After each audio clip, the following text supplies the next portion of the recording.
नमस्कार दोस्तों, आज हम भारतीय संविधान के आर्टिकल 18 के विषय में बात करेंगे जो एबोलिशन ऑफ टाइटल की बात करता है, यानी कि पदावधि की समाप्ति की बात करता है। जो टाइटल है वो अंग्रेजों के समय में ज्यादा दिए जाते थे, उस समय में ज्यादा चलन में था और इसे क्यों समाप्त करना पड़ा और अंग्रेजों के समय में ये क्यों चलन में ज्यादा था, इस विषय में आज गंभीरता से बात करेंगे। अंग्रेजों के समय में टाइटल की व्यवस्था क्यों अधिक थी? क्योंकि अंग्रेज भारत में शासन करना चाहते थे, भारत को गुलाम बना के रखना चाहते थे, भारत से लोगों से काम लेना चाहते थे, भारत की संपत्ति को हड़पना चाहते थे। और जब भी वह कोई ऐसी बात करते थे, ऐसा कोई कानून लाते थे और जो भी लोग ऐसे कानूनों की ऐसी बात करने की और उनके जो काम करते थे उनका समर्थन करते थे, तो वह लोग उनको टाइटल से नवाज देते थे।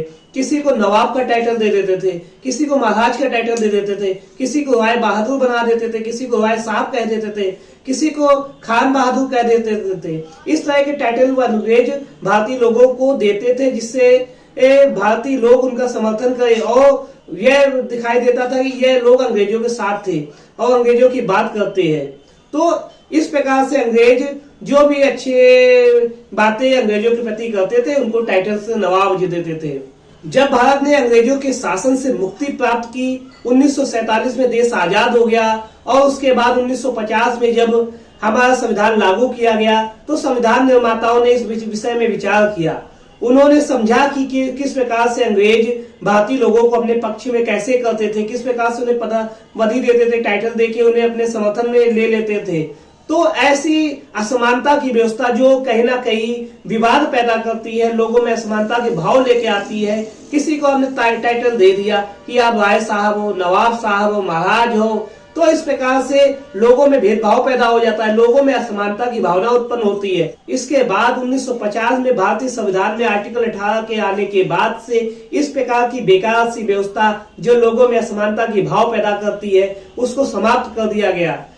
अब ये नहीं कि राजा का बेटा प्रिंस होगा, राजा की पत्नी क्वीन होगी। इस तरह की असमानता की भावना, बिना योग्यता के आप कोई भी चीज प्राप्त नहीं कर सकते। जब आपके अंदर योग्यता होगी तो ही आप किसी चीज को प्राप्त करेंगे। इसी प्रकार से आर्टिकल 18 में कहा गया कोई भी व्यक्ति मिलिट्री का होगा, एकेडमिक होगा तो ही तो कोई पद ग्रहण कर सकता है, उसे कोई पदावधि दी जा सकती है। उसके अलावा कोई भी भारतीय व्यक्ति टाइटल नहीं प्राप्त कर सकता है, उसे पद लगाने की आज्ञा नहीं दी गई। और दोस्तों, मिलिट्री के लोगों को और एकेडमिक लोगों को उनकी योग्यता के आधार पर दिया जाता है। जैसे मिलिट्री में लोग मेजर बना दिए जाते हैं, कर्नल बना दिए जाते हैं, तो ये उनकी कहीं ना कहीं योग्यता को दर्शाता है, तो इस आधार पे उन्हें पद दिया जाता है। एकेडमिक यानी कि एजुकेशनल लोगों को भी इसी आधार पे, जैसे कोई डॉक्टर है तो उन्हें बताया जाता है कि ये समाज में किस प्रकार का काम करेंगे, इनके पास कौन सी योग्यता है। और जैसे शिक्षक है तो शिक्षक के लिए भी बता दिया गया, ये प्रोफेसर है तो इनका क्या काम होगा, उन्हें क्यों समाज से अलग रखा गया है। तो इसी प्रकार से एकेडमिक और मिलिट्री के लोगों को पद ग्रहण करने की आज्ञा दी गई, लेकिन उसके अलावा कोई भी व्यक्ति पद भारत में ग्रहण नहीं कर सकता है। आर्टिकल 18 में ये बताया गया। और बताया गया कि यदि कोई भारतीय नागरिक है तो वह विदेश से भी कोई पद ग्रहण नहीं कर सकता, कोई टाइटल प्राप्त नहीं कर सकता। और आर्टिकल 18 में बताया गया कोई विदेशी नागरिक भी जो भारत सरकार के लिए काम करता है, भारत सरकार के अधीन काम करता है, वह भी किसी दूसरे देश से कोई टाइटल प्राप्त नहीं करेगा जब तक उसे राष्ट्रपति की स्वीकृति प्राप्त ना हो जाए। दोस्तों, इस प्रकार से आर्टिकल 18 के माध्यम से एबोलिशन ऑफ टाइटल यानी कि पदावधि की समाप्ति कर दी गई।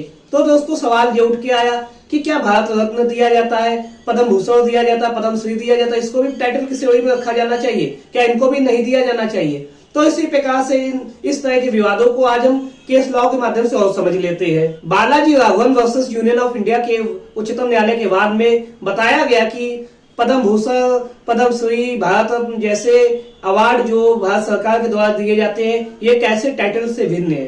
तो उसमें बताया गया कि ये सब उपहार के रूप में नहीं दिए जाते हैं, ये सब जो व्यक्ति ऐसे काम करता है उन्हें व्यक्तिगत तौर पे उन्हें बताया जाता है देश को कि इन लोगों ने क्या देश के लिए किया है, उसके आधार पे इस प्रकार के पद उन्हें दिए जाते हैं। और लेकिन इस बात में ये कहा गया कि इन पदों को भी कोई भी व्यक्ति अपने नाम के आगे और नाम के पीछे नहीं लगा सकता है। कोई अपने आप को भारत रत्न कोई सचिन तेंदुलकर नहीं कहेगा। इसी प्रकार का एक वाद और इंदिरा जयसिंह बनाम भारत संघ के बीच में हुआ था, उसमें भी बताया गया कि किस प्रकार से सीनियर एडवोकेट जो कि सुप्रीम कोर्ट और हाई कोर्ट में टाइटल दिया जाता है, ये गलत है, क्योंकि ये कहीं ना कहीं हमारे आर्टिकल का उल्लंघन करता है। लेकिन इस बार में भी स्पष्ट किया गया कि जो सीनियर एडवोकेट है वो भी कहीं ना कहीं उसको भी उसकी काबिलियत के आधार पर दिया जाता है, अनुभव के आधार पर दिया जाता है। यहाँ पे ये भी एक प्रकार का एजुकेशनल है, एकेडमिक है, क्योंकि आप उसे किसी प्रकार के उपहार के रूप में यहाँ पे भी नहीं दिया जाए, यहाँ पे भी वो जब योग्यता हो जाती है, उसे प्राप्त हो जाती है, उसके आधार पर दिया जाता है। तो इस प्रकार से तमाम जो केस लॉ के माध्यम से आर्टिकल 18 को समझाया गया, बताया गया।